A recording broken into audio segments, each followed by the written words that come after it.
Thank you so much for joining us today.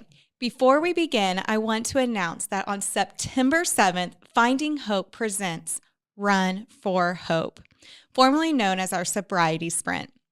This event will have both in-person and virtual options. This is a family-friendly event where we will get to honor those that we have lost and spread hope to our communities. You can learn more at runforhoperace.com. You can register there, honor your loved one, as well as become a sponsor. But today I'm sitting down with Miss Cindy Rush, and she's a mother of a daughter who was stuck in addiction, had prison time, but was still able to find hope. And we were just talking off camera for a little bit, and we both started finding hope at the same time in 2015. Yep. So, but before that, tell us a little bit about yourself, Cindy.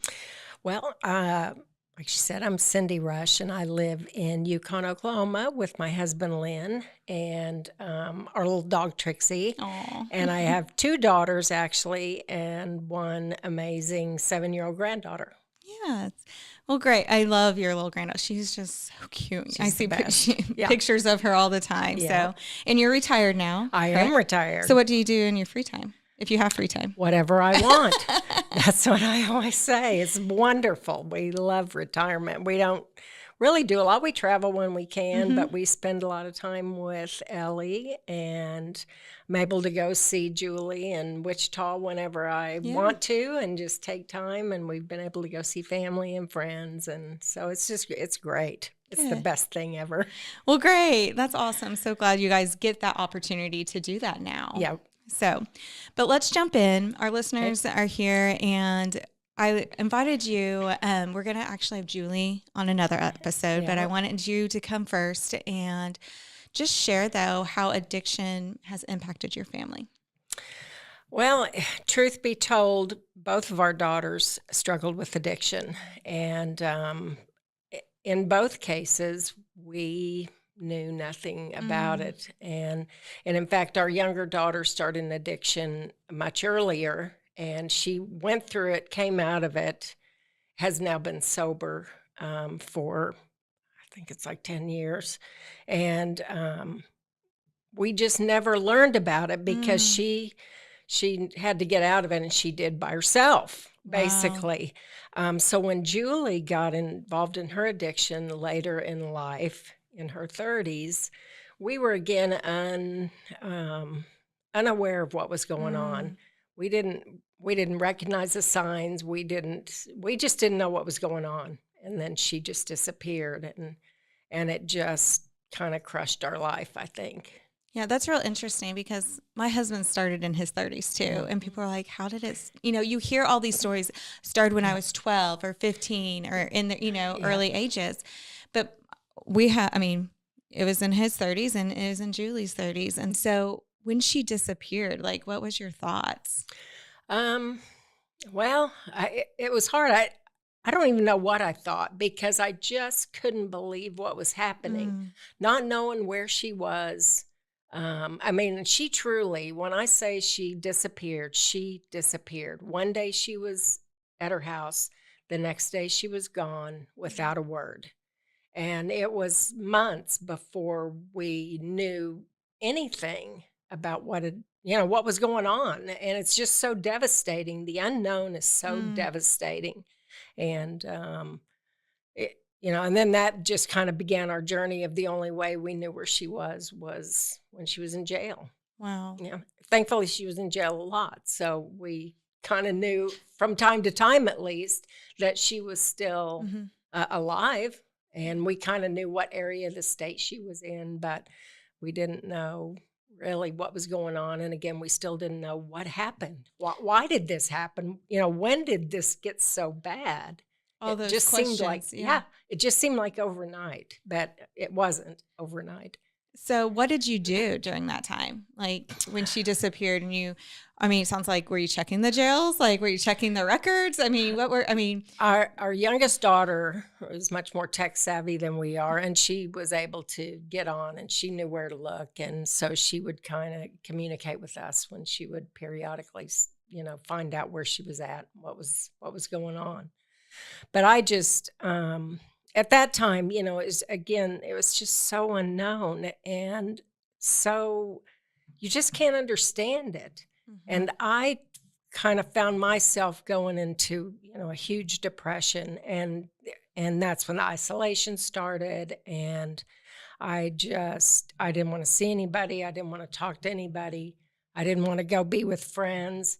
I had no friends that I knew of that had this issue. I didn't want any questions. Mhm. I didn't want to tell people that that I didn't know where my daughter was Yeah. because I didn't know what they would think about me then. And Mm. so it was a huge spiral. I mean, for me, which was out of my character, let's say, or Yeah. at least what most people would think of when they think of me. They wouldn't have thought of that kind of uh, brokenness, I guess. And I think so many of our listeners here today can relate to what you just said. Mhm, Depression, mhm, isolation. mhm. You almost, it sounds like you hid from the world. Oh, absolutely. Like you didn't want them to know what was going on. You Mhm, stayed behind closed doors. mhm, I don't know if you're on social media. Social media may have painted a different picture mhm. and is one of those like, I don't think people realize how much what we go through, our loved ones are going through the same. Right, We can see easily, oh, they're depressed, they're anxious, that's why they're doing this. right. But we go through that too. We Mhm, isolate from the outside world because we don't want those questions because we don't know the answers. And we right, get tired of those questions, honestly. So if right. you are listening and you don't have one, just be there to support, first of all, that you care and you love on them. And so you went through this depression, this isolation. How long did that last for, would you say? Probably, I don't know, I was trying to think a timeline a bit this morning, and it was probably a couple of years. She was probably gone a couple of years, Okay. and at this point, and we didn't know where to go. We had nobody to talk to, and I felt myself spiraling, and we went to Lynn and I actually went on a vacation, Mm. and we were supposed to go with friends and they had to back out at the last minute. So we went by ourselves. And, when you go on vacation at these resorts and things, they take pictures, when Oh, you're yeah. doing stuff, dinners and whatnot. And we went to they were taking pictures and I was not interested in any of that. And we're in the most beautiful place, you can imagine. Hmm. And we went and just Lynn wanted to go look at the pictures and maybe take some for memories or whatnot. And honestly, I looked at those pictures and I did not recognize the person with my husband. I Wow. mean, I I never saw myself like that. Mm. And it was to me unrecognizable. And it was at that point when we got home that I knew I had to do something because I felt like I couldn't fall any further. Wow. And that's when I found a counselor, and I said, "I gotta do something because this is, not faring well." And I do have another daughter and, Hmm. people that count on me. Yeah. And, so I found a counselor, and she wasn't an addiction counselor, which was fine because I was trying to just get out of my own hole. Yeah. But it was funny because at the time she said, "Well, a colleague of mine just told me about this guy named Lance Lang, and he started a support group for families who have people that are struggling with drugs and addiction." And I said, "Well, I want his number." And so she happened to find his number and she gave it to me and I called and I went and that first meeting I went to, I went by myself and I just knew walking out of there, I just knew I had found Mm. the place for me. Yeah. And so that was probably in about year 3 of her being gone. And then it was, about 5 more years before she Yeah. looked for help. And then I was ready to truly be able to help her. Yeah. So that's so good. I so much I'm trying to take in. So It's a it lot. sounds like you on this trip, and I think we can do that. Like we see these pictures of ourselves. Like I look back on like Facebook memories and all that, and I look back at that lady in those pictures, and unrecognizable. Yep. That's a great way to say that. Yep. And you got to a place of saying maybe your rock bottom or a place of Yes. desperation. I've also heard it Absolutely. both ways now. And you got to that place and you're like, that's not who I am. And so I need to do something for myself. Right. And so I'm so proud of you for reaching out, because I talked to a lady yesterday and that was my first question, is like, do you have a counselor? Mm-hmm. And Mm-hmm. I'm not a counselor. I tell Yep. everyone that, but I Yep. could tell she truly needed it. Yep. And that is not easy, counseling, Mm-mm. but it's so important, so much Mm-hmm. healing, and just how that got you connected to Finding Hope. Yep. And you said you went and you still are going. Yep. Like 9 years later, Absolutely. you're still Absolutely. there. Yep. And I will never forget, I was at one of the meetings. You said you kept going for 5 years. You went by yourself, but then Lynn started going with you as Yep. support. Yep. And he still goes with He you. And I still love goes. that. He goes to the Yes. retreats with you. He Yep. does all those things. Yep. And I think it's so important that. And so I'll never forget that one meeting when we have been praying for Julie. Mm-hmm. We pray for all the loved ones. Mm-hmm. Like, we end our meeting praying, and throughout the week we continue to pray for our loved ones and for each other. And so do you remember that meeting? There were several of those meetings. It was just so amazing as we got more and more into that group and we began to really understand addiction, Mm-hmm. and that it wasn't anything that we did, and that we had to go on living, and that we weren't willing to give up our lives entirely because of the choices that Julie was making. I began to see us healing, and that community of people in that room with us just always lifted us up. I mean, there were many strong conversations that we had. I mean, I was thankful in our group. I'd go away sometimes kind of ticked off because, there were some people that had been through this were very direct, which I can relate to because I'm very direct as well, usually. And they would say something that I'm like, it's not your daughter. That's what I'm thinking in my head. Yeah. How can I just let this happen? And, but I would think about it for a while and come back and go, you know what, they're right. And this is what I need to do. And this is how we should handle it. And so they prayed all the time. And, at the time when I first started, Lance and Allie were leading that meeting along with Mike and Tanya. But Lance and Allie were really involved every week with us. And they just were so, don't give up hope. You can't, no matter what happens, don't give up hope. And you don't give up your own life because you were meant for something. Yeah. And so we just kind of clung to that. And they prayed us through a lot of stuff. And, being able to go into that meeting after Julie had reached out from prison and was at her bottom and wanted to reconnect with us, and kind of started that whole process to be able to go in and tell that to all these people that had prayed for us and been there with us and cried with us, and was just, I mean, it's a miracle. It's a miracle every time it happens with someone in our group.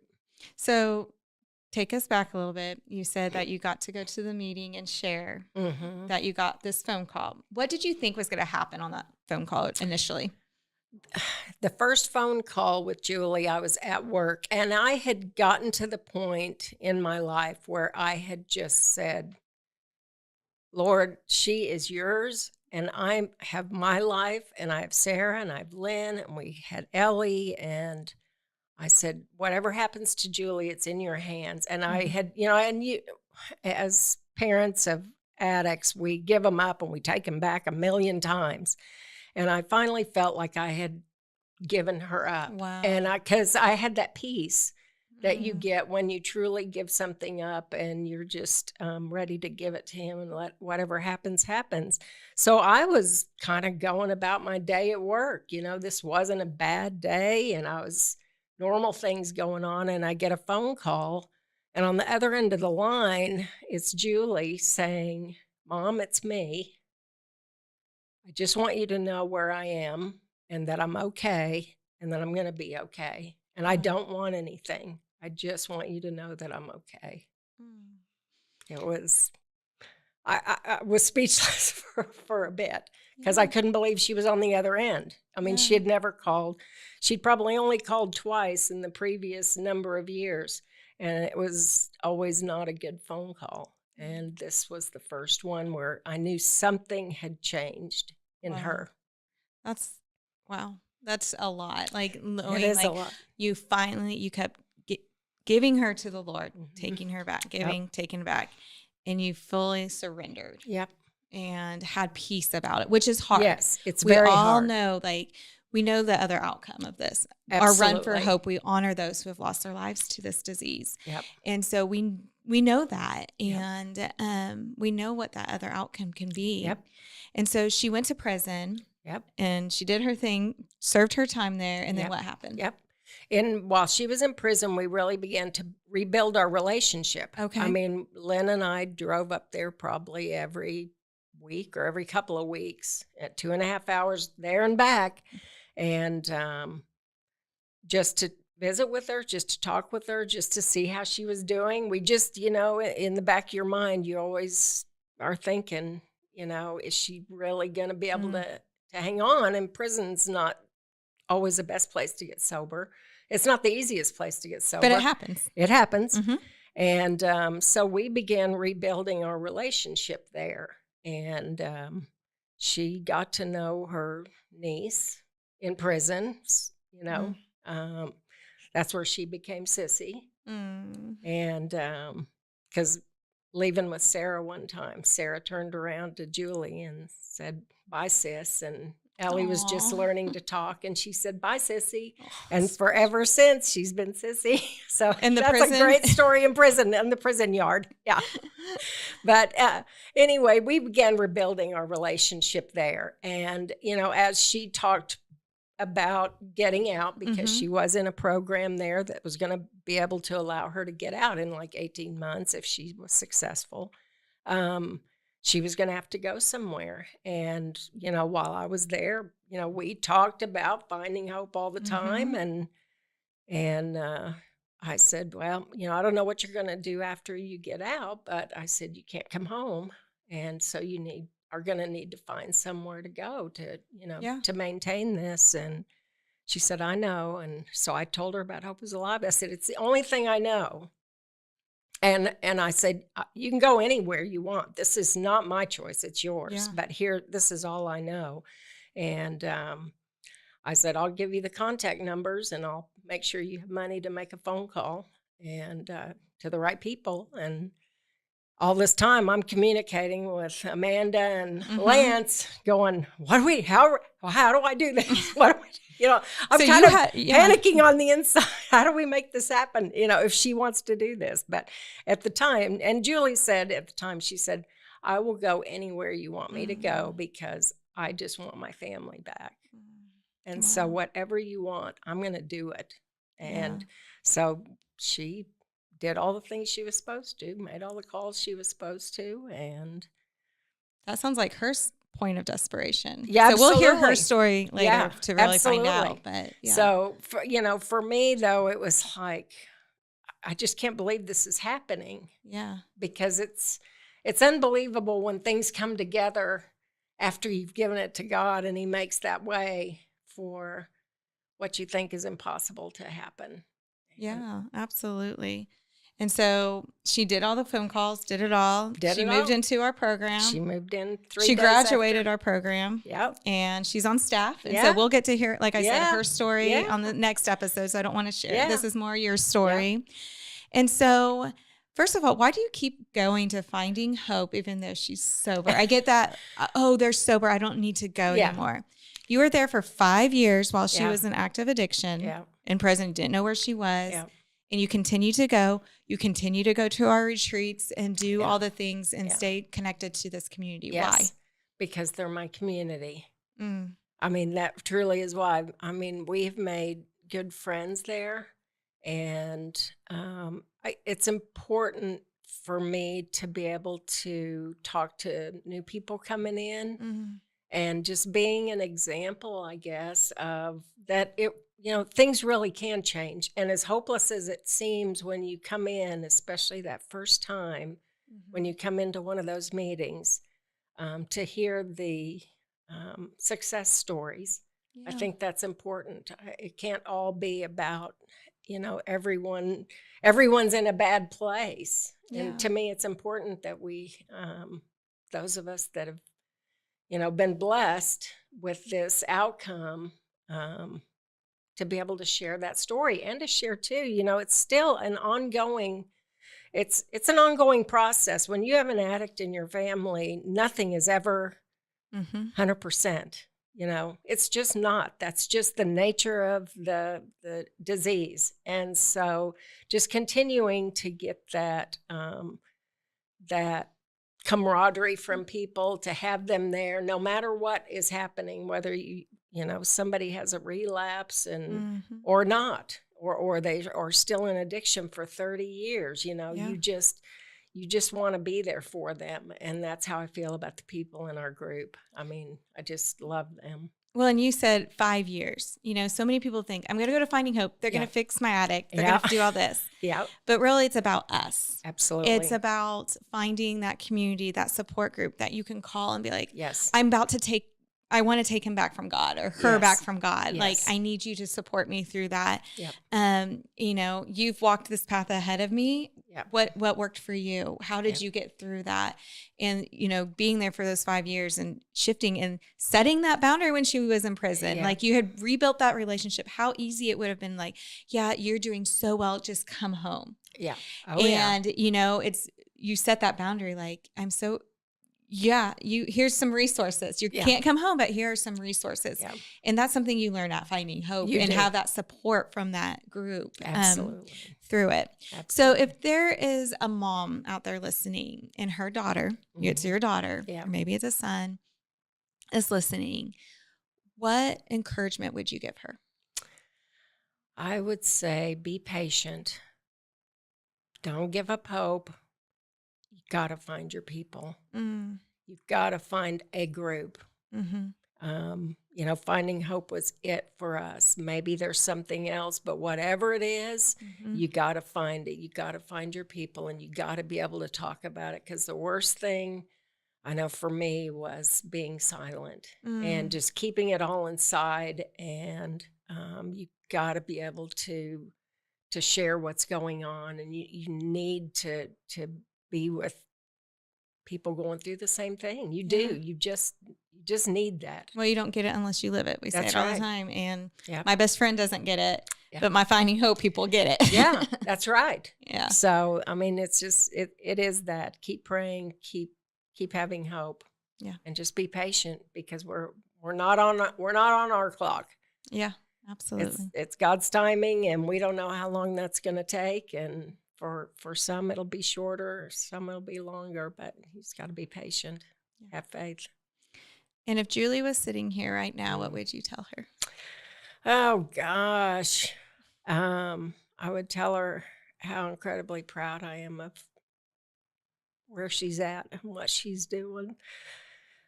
I mean, I get to see her share her gift, because I love spending time with her and the girls in whatever home she's in, and to see her be the leader I knew she always could be, Mm-hmm. is it's a miracle. It's absolutely a miracle. Yeah. I'm just so grateful for where she's at, and that she's accepted what I believe is her calling, and that she is so good at it. I love seeing her lead people and talk people through things. And I'm just so proud of her. I just am. Yeah. Well, I'm proud of you too. Well, Just, I thanks. think you need to be proud of yourself too for being all that you shared of, being in that place of desperation, depression, isolation, looking in the mirror, not recognizing to seek help for yourself. So you need to be proud for yourself. Thanks. I always leave with a challenge. I do it at Finding Hope too. Okay. And because we have to, the application. So my Sure. challenge for our listeners today is, you said it once, go on living. Is it easy? Is it hard? Go on living and continue to do what you need to do for your own life, right? Absolutely. Don't get entangled in their addiction. Detach, go on living. I know it's hard. And you also said it. Get in that community. Find those people that understand it, that you can lean on to get out of that place of isolation and depression, and that you can find hope. So thank you so much for joining me this week and our special guest, Miss Cindy.